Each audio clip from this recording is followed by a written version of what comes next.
It's Talk Erie and the Joel Natale Show. We are live from our Kingdom Financial Group studio here at 5th and State, also live on YouTube and on Facebook. We're having the crucial conversations that Erie needs, and I'm so excited to have with us here the Erie County Community College, the Erie County Executive here. Wow. Oh my gosh! Hold on a second. We're gonna get. We've got some double audio here. Let's get it back. Are we good there, buddy? I'm getting there. Yeah, I'll get it for you. Okay. There we go. All right. I think we're back here. Okay, here we go. Welcome, Christina Vogel, the county executive. Sorry about that. That's okay. Thank you, Joel. Glad to be Appreciate here. you being here. All right. Happy 4th. How did that all go from your end as far as, I mean, you had certainly some events before the 4th, including the return of the Niagara, right? I mean. Yeah, so the Niagara came back on the 3rd. Yeah. Which was great. I was in both the Mill Creek Parade and the Lawrence Park Parade, but I've done both of those for Donato's for years. Oh, okay. Yeah. And threw candy and as Donato's and wore my Donato shirt and was in the Donato's car that was decorated and all of those things. But I do like both of those parades. I actually like Lawrence Park better only because they line you up in the high school parking lot all together, which I think is nice. And then they kind of are, that's more organized. It's really tight too. Yeah. Whereas Mill Creek, you're on 12th Street, so you got a lot of space. Yeah. And Lawrence Park, I feel like because of, just the way that they have the path, it's more intimate, it Sure. feels more cozy, I guess. It reminds me of the Albion parade for the that's true. fair too. That's true. But I mean, they big fireworks. Of course, we had the July 3rd, lights over the bay at the city. Fireworks all throughout the county here. It was a special one with the America 250, and there's more to come. Talk a little bit about that. So yeah, the county actually, we were going to have a Arts and Heritage Festival that got rained out. Yeah. That has been moved to Sunday, August 23rd. Okay. And we also have the Birthday Bash, which is August 21st, which is a Friday night. So that weekend will kind of be the county's weekend for the two events that we have left that we are working on. So the gala is called the Birthday Bash, Yep. and that's on the 21st. That's on the 21st. We're going to have reenactors. We're going to have food and food and drinks. Yeah. The Niagara will be there. And Okay. so you can have your picture taken with the Niagara. Yeah, it's going to be exciting. I think it'll be a lot of fun. All right, so that's a ticketed event, correct? That is a ticketed event. Through Erie Events? Through Erie Events, which you can get currently. And I've that's seen them. happening at the Bayfront Convention Center? At the convention center, Okay. correct. 5 o'clock? I don't remember. Is it 5 o'clock? I Yeah. think it's at 5 o'clock. Okay. Uh, Yeah, introduce the John county, Stehlin is here. Countywide Engagement Officer John Stehlin, if that familiar voice there. So 5 o'clock, and the idea. What's like the dress code? Is this a formal thing? It is not a formal thing. Is I would say a casual event, but it would be you don't wear your pajamas, No, right? So, right. but yeah, I think it'll be a lot of fun.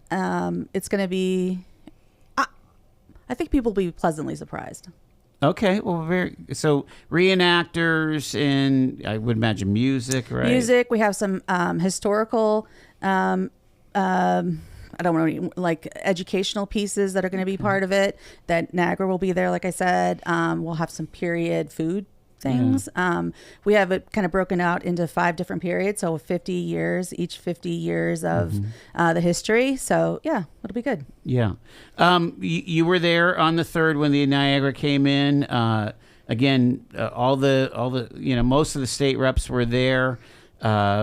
It's a good thing that our ship is back, isn't it? Yes, it's wonderful. It is. Yeah. Yes. Now there's still some things they have to do. We can talk to the folks they have to about rig it, but the sails, and they didn't. They were trying to get everything done so she could sail home, and so they didn't get the sails rigged up and a couple other things that they're working on. Kind of wish that it would have been able to participate in New York. That sail forth. Yeah. That was That was spectacular, impressive. Yes. right? Yeah. But we're glad that she's here. Correct. And yes. we had a whole weekend of deck visits and things and blacksmiths. Yes. Yeah. Yeah. How about those flyovers with the World War II planes? That was really amazing. I drove by. I didn't actually get to see them, but I drove by them quite a bit because I drive back and forth on 12th Street by the airport all the time. But yeah, they looked pretty cool. Yes. Yeah. They were flying over a lot of the picnics on Friday and Saturday. You know, you're like, oh, there's a, you know, of course I can't identify them, but that's a flying fortress or that's a super fortress. You know,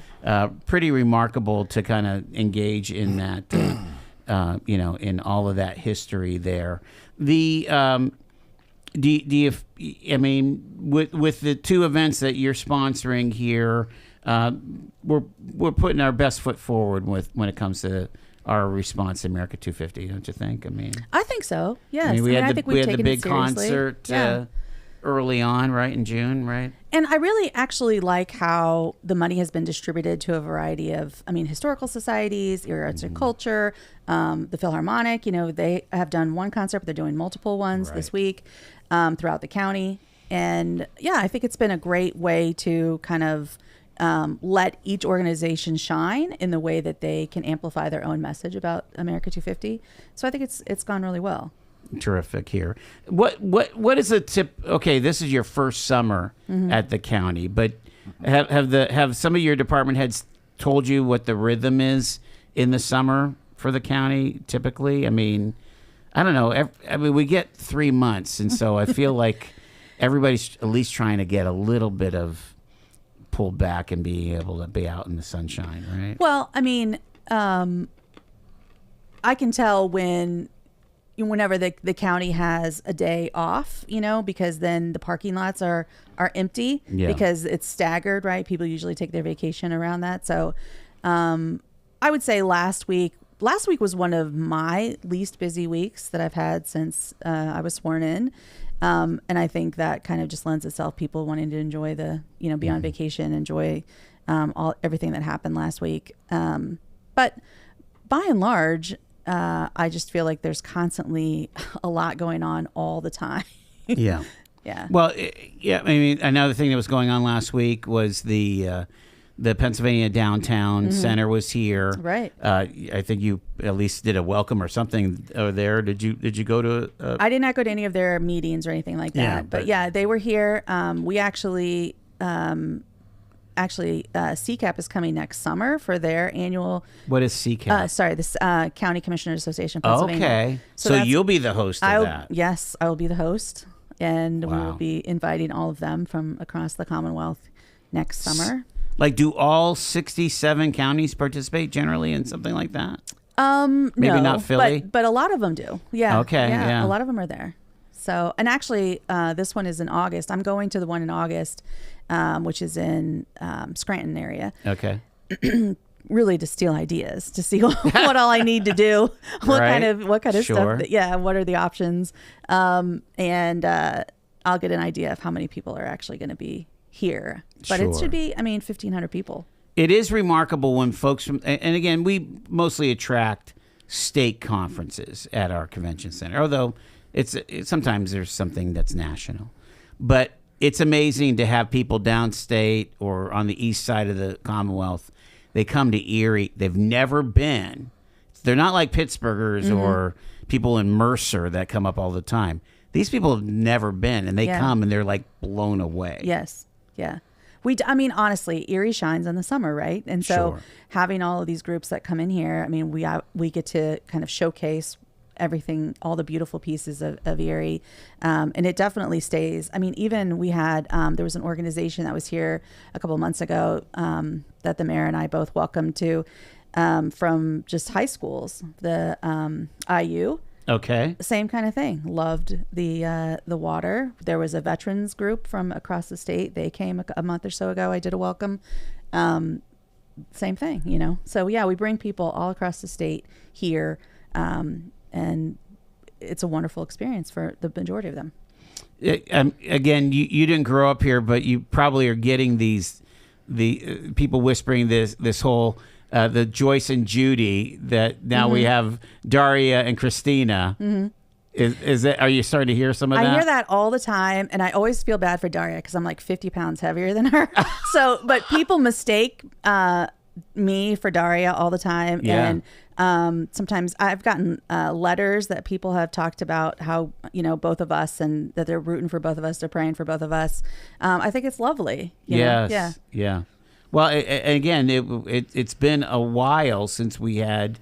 We had Kathy Dahlkemper, County Executive Dahlkemper, in your seat, but it had been a while since we had a woman in the mayor's office in the fifth floor. So, congratulations for being the 21st century edition of the Joyce and Judy show. Which again, that was Judy Lynch was in there, gosh, 4 or 5 20 terms. years. Yeah. Was it 20 years? Yeah. Incredible. The other thing that I like about it with Daria and I is that Mayor, sorry, I should call him. We came in together, right? Yes. And so we went through the campaign together. I did not know her prior to running for election, and for Judy and Joyce Savacchio, Judy had already been there for 8 years. Oh, I didn't. I guess I didn't remember that. Yeah. And so we actually, I feel like she was only the second CE. But Robbie Robinson started the thing, and then she kind of got ensconced, as it were. Yeah. And then we have term limits now, right? Yeah. You want to write all 3 terms? Let's do one at a time. Let's do one at a time. We're going to take a break. We've got the county executive with us here. You are tuned to Talk Erie.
Talk Erie and the Joel Natale Show. The county executive is with us, Christina Vogel, and let's take on some of those dangling participles, I like to call them. You know? The things that string along from one month to the next. So, tiny homes. Last month you said you thought maybe you had takers for all of them. So we do. The contracts aren't signed still for all of them, so they're still sitting at 16th and Parade. All of them are still at 16th and Parade? 2 of them are at the Erie County Technical School, but that's but they're in their same locations that they've been for a year, over a year. Are they rotting? Parts of them. Yeah. Yeah. I actually had a great conversation with BIU last week about them, and why they. When I explained in the video that they needed to be raised 2 feet, there was a lot of questions about why that was, and the reason is that Pennsylvania never adopted the small home codes. Yeah, and so they're basing them on your house or anybody's house. So it has to be a room has to be 70. 7 by 10, so 70 square feet, all of these pieces, it has to be 4 feet up from a foundation because of our winters and snow. And so all of those pieces are what they had to go off of when they were trying to get them approved. And so all these tiny homes that are, that we're seeing on cable television and whatever, don't fly in PA? Well, if you have to have a variance, you have to have it changed. You have to be able to make those. Yeah. So that when they went through to get them approved, that is what they based it on, was the code that was, the Pennsylvania code. And certainly the county really doesn't dive into housing codes. Those are municipalities. Right. Exactly. And that's, I think, people, for an average person, and this, I would say this is true for myself before I got into politics, there is a very fuzzy line between what the county is responsible for, what the municipalities are responsible for, what the state is responsible for, and not everybody understands all of those nuance. And you see that come up over and over and over again. I guess what this one in particular was confusing about is that we saw the homes at community shelter. What is that, the Kiwanis or whatever, at the old Columbus school, and so people saw, okay, they're able to do them there, and they're using them. They're not permanent structures, though. They're not there for people to live in full time. So those are rotational. Those are temporary housing. And they don't have kitchens. Right? They don't have kitchens. They eat inside, and yes. So that's the difference. Yes, I know. But it is, again, people are busy. They have their own lives. Nobody wants to understand all the nuances. I get that. But that's part of it. Yeah. So. Yeah. And there's some politics involved too. Sure. Yeah. Either your predecessor could do no wrong or could do nothing right, and true. And that's kind of the nature of our politics. Let's talk about reentry again. Another one of those deals where, when I went to, I guess it would have been one of the May meetings of council, there was well over an hour plus of testimony, protesting the move of reentry from the YMCA to adult probation. Where does that stand right now? So what can you share? Yeah, we are. Because a lot of that initiative came from both your office and the mayor's office, right? Of making that change. We were in agreement that we were supportive of the courts making that change. Yes. Okay. And so the court. I'm sorry to interrupt, but the courts were kind of a driving force of making a change of where this would be housed. Correct. Yes, it was the courts who spearheaded the discussion. Okay. But I would say both the mayor and I did and still believe this is a very integral program that we support wholeheartedly, regardless of where it was. And I think there was a lot of confusion and misinformation about, that there was a nefarious reason for why it was moved. Yeah. And it wasn't. I do think, though, that the advocates that had championed of why there was concern that it was with adult probation or with a kind of a penalizing entity within council. I understand that, and I was probably amiss in trying to understand where this program lives. See, I thought it was clear, though, that we were just looking for, first off, we were looking for some kind of county control, Correct. which supposedly was the original intention. Correct. That it wasn't supposed to be a willy-nilly, at different nonprofits, even though the funding originally came from the community foundation. Correct. That eventually would be a line item at the county and at the city. And so they weren't begging for money. Every year. So you're not begging for money. Right. So that is all true. And it was hastily, I would say, we got to put it somewhere if it's in the county, right? It has to be Sure. with an organization. And there was real concern from the people that had gone through this program, or had were going through the program currently, that it was with probation because of because you don't want to share everything that you're doing to try to better yourself, and if you've fallen, with people that have the ability to penalize you, right? Right. I get that. That's a legitimate argument. Yeah. And so we are proposing to move that to the public defender's office. That has not been done yet, but that is. Okay. And again, there's still going to be a director. It might even be the fellow that you've hired, right? That would direct this particular program of reentry. But the paymaster and the kind of the oversight would come maybe from, you're saying you're looking at public defense. Right, that it would live there, and that synergy of organizing. Okay, if you're coming out of prison in 2 weeks, what do we need to line up to make sure that you have the best chance for success? And that's really what the reentry program is trying to do, right? And it has real tremendous outcomes. Right. Again, over all these years, right? Right. I mean, yeah. So, when do you think you'll have some clarity on that? Well, so council doesn't meet as often in the summer. Right. They only meet once a month. And so, we want to make sure it has 2 readings and does, follows all the pieces of it. So, by fall, I think it will be, I don't think we'll have any, I don't think council has not shared that they have concerns about that. I think that should be fine. So I would say by the fall, it'll be moved over. County Executive is with us. Stay with us. It's Talk Erie and the Joel Natale Show.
It's Talk Erie and the Joel Natale Show.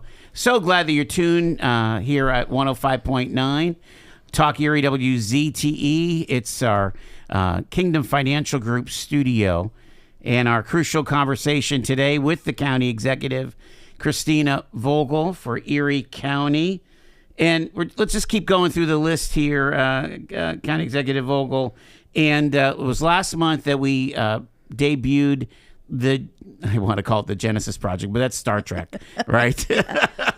But no, this new system, this new alert system for, for emergencies of all kinds, right? I mean. And I thought John Derlin did a great job explaining kind of everything that they do. That was fantastic. Yes. So if you haven't signed up, we've had 600 so far that have signed up at least.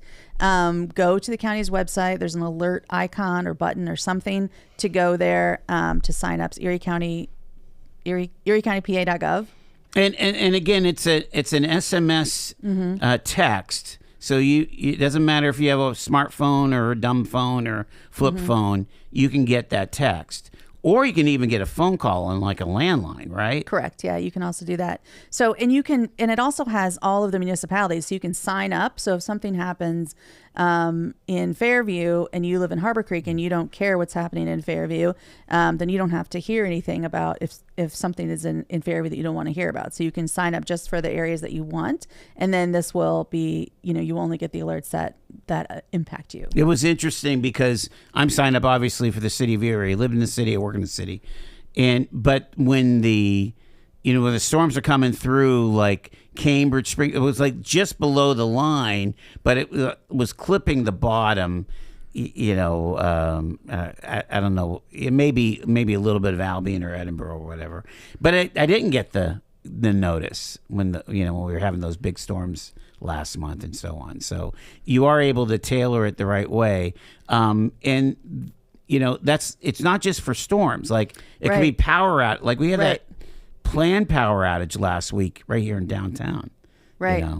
Well, I'm not sure it went off for that. I don't know. Yeah. I mean, that they may not have had time. I don't know, because I think they just found out about that a day before. But but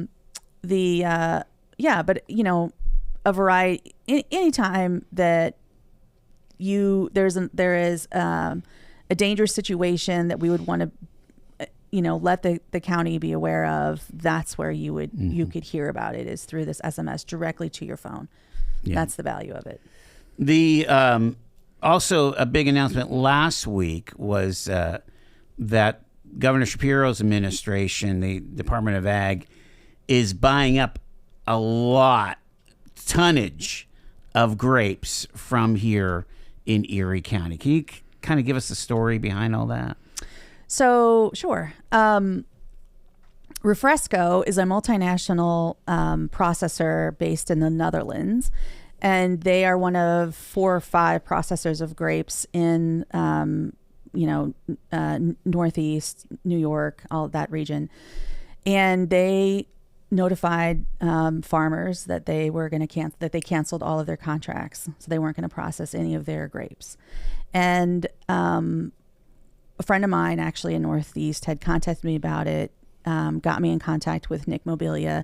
I listened to Nick about everything kind of that was happening. And then I did a little research on what are options. And I saw that in when I was Googling, this kind of incident had happened in other places, that food banks had come in and helped in different ways.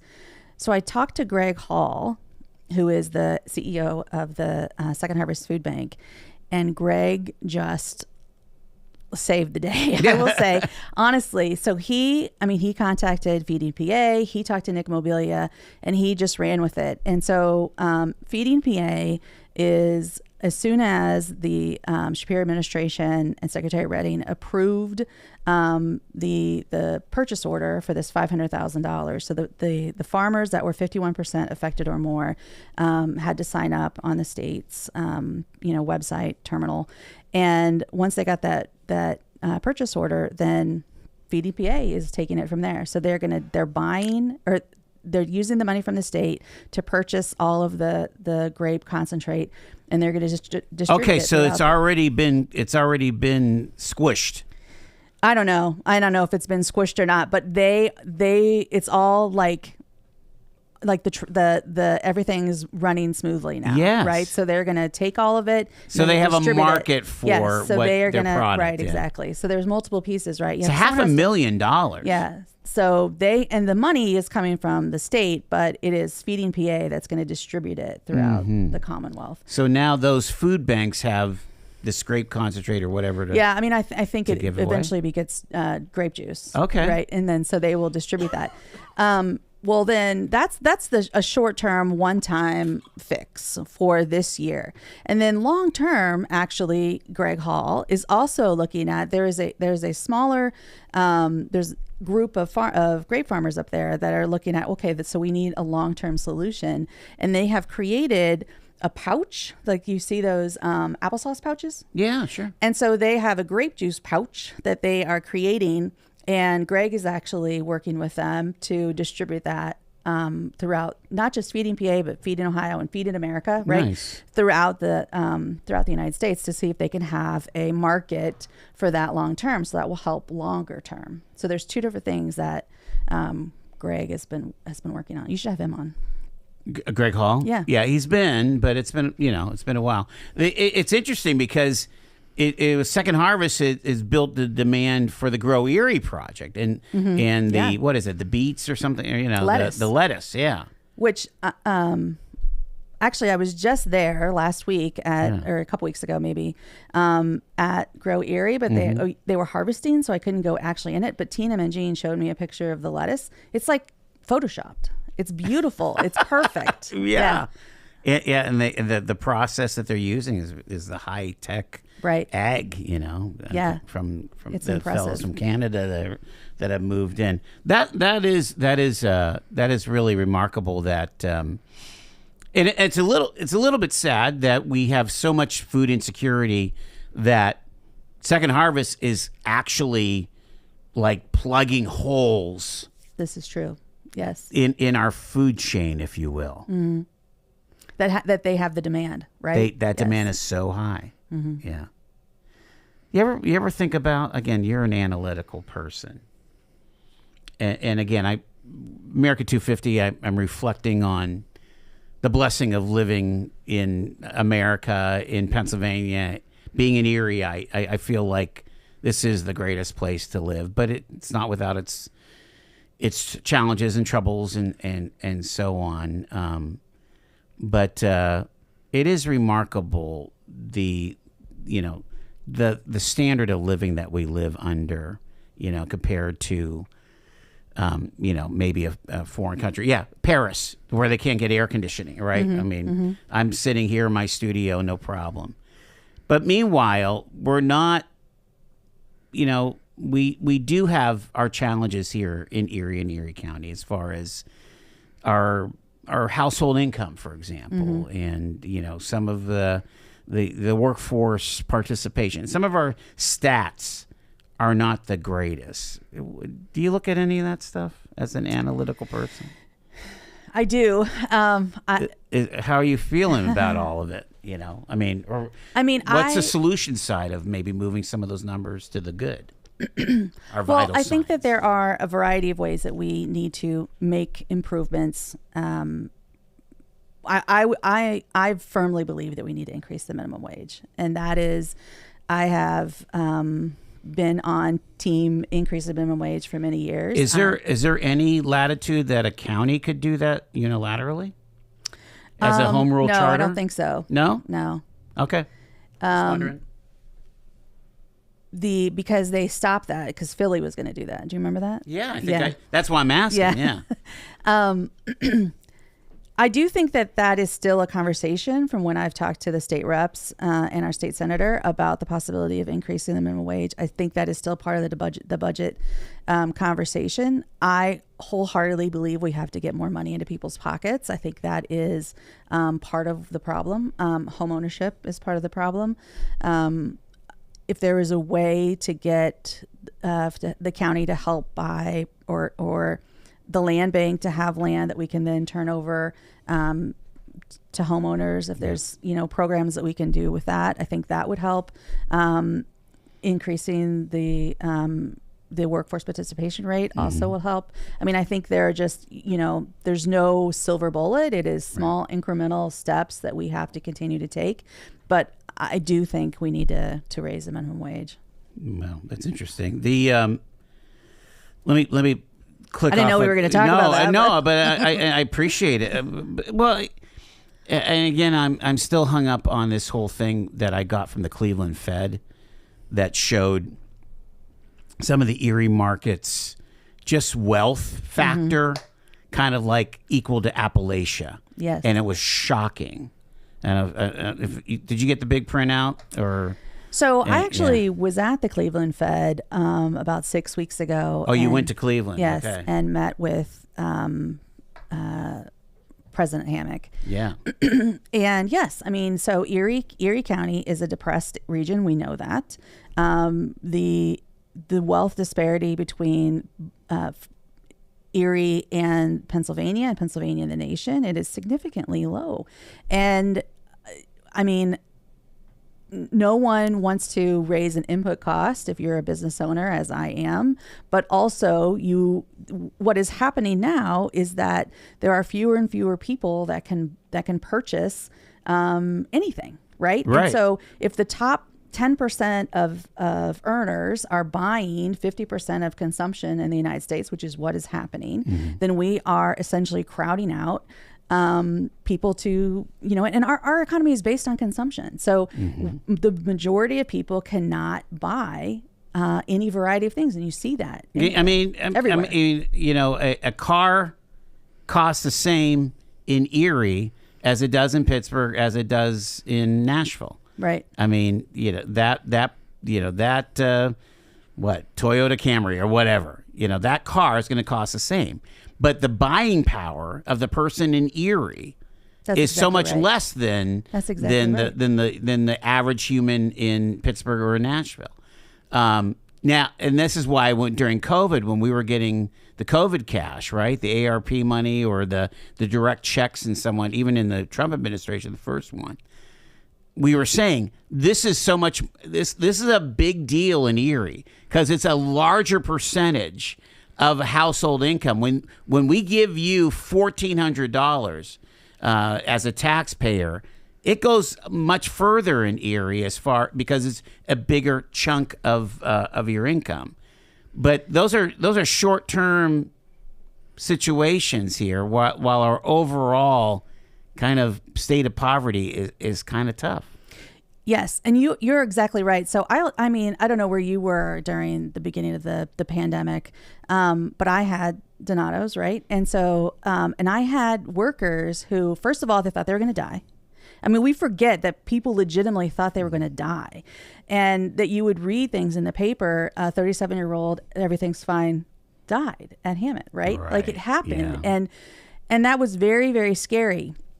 So I had employees who were very concerned about their own well-being and of their families, that they were going to take something home. And at the same time, they had friends that were not working who were getting this increase in unemployment. And it was a very difficult, touchy situation. I will tell you and we got a PPP, grant or whatever. I gave bonuses out so that all of my full-time staff made at least $7,500 in bonuses, because that was it was $600 for 13 months. And that's what I wanted to make sure that they made enough that was more than that. So they felt like they came to work for a reason, and they could have just been sitting at home, not doing anything and getting paid.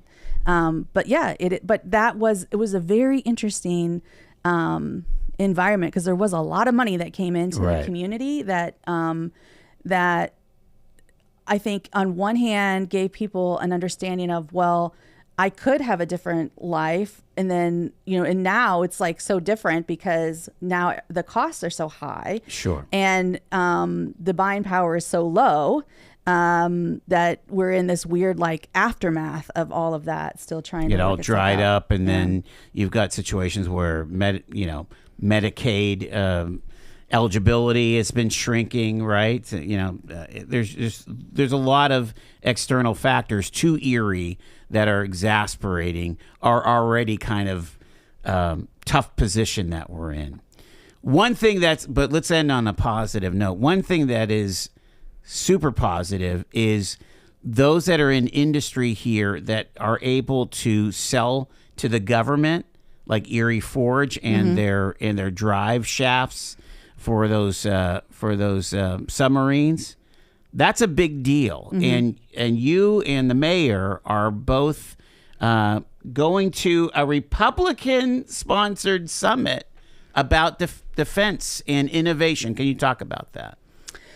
So the mayor and I are going next week, the 14th and 15th, along with a lot of groups. A lot of people from Erie actually are going to be there for the Defense and Innovation Summit that Senator McCormick is having.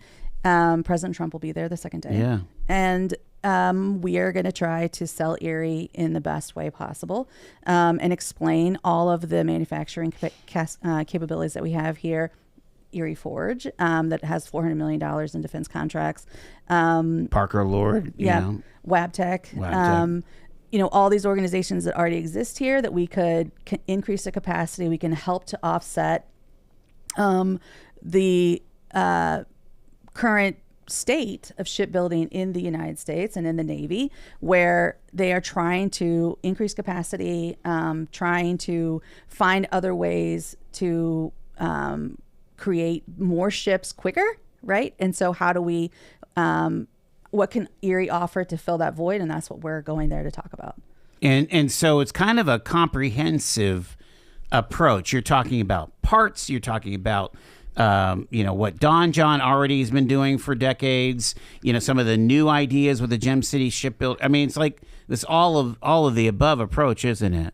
Right. Yeah. I mean, I would say that, we have the largest die dock in the Great Lakes, which is at Don John right now, right? They are working with Fincantieri and other shipbuilders already. They do repair, they do shipbuilding, they build barges. All those things exist today. Carmoose is there. There is the Erie Coke water site that people have talked about, and Gem City has obviously talked about. But there's a lot of opportunity here, and that's really all we're trying to talk about. Is we have workforce here. We have Penn State. They're getting ready to do their Center for Manufacturing Competitiveness. So they're going to build a small foundry. We're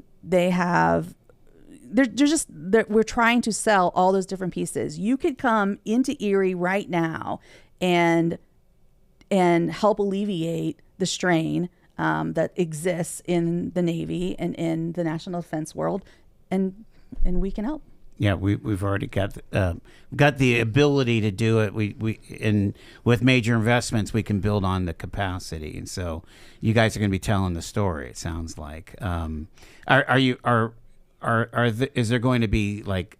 Are you actually presenting? Are you going to have an event, or what's it looking like? Yeah, because I'm trying to cover this. Okay, I'm just trying to figure out what my schedule is going to be. Definitely going to be there Tuesday. Okay, so they. Infinite Erie is going to be there with the table. Kim Thomas and Colleen Doherty are going to be there working a table that Erie will have. And they're going to have, talk about all the things I just mentioned and many more. And then the mayor and I will be at different meetings, at the panel meetings. Have you seen the agenda? I have not yet, no. So we will be at different meetings. And then, we're going to try to talk to as many people as possible. But there's a lot of industry. This Erie Forge is going to be there. Don John is going to be there. Logistics Plus is going to be there. Nice. Sphere Brakes is going to be there. There's going to be a lot of people from Erie there representing Erie. Again, that's happening next week at the Army War College in Carlisle. So Erie taking it on the road one more time. Appreciate your candor. Thanks for the conversation. I know we kind of went on a little journey there, but again, as the community goes, as we can build wealth and capacity financially, already our housing costs have gone up. We've got to make sure that, like you say, people are making more so they can afford to live here, right, and we can have a vibrant future. County Executive Christina Vogel, thank you so much, ma'am. Can I say one thing? Yes. Oh, yeah. Do your shout out. I want to do a shout out to Cindy Widowson, who was at the Save an Eye game, listens to you all the time. That's awesome. She's probably listening to you right now. Hi, Cindy. It was nice meeting you. And I have one more thing to say. Yeah. I talked to a woman named Natalie. We were wondering who the red cheerleaders were. It was General McLean. Of course. Go Lancers. Thanks so much. Appreciate it. More after this. It's Talk Erie.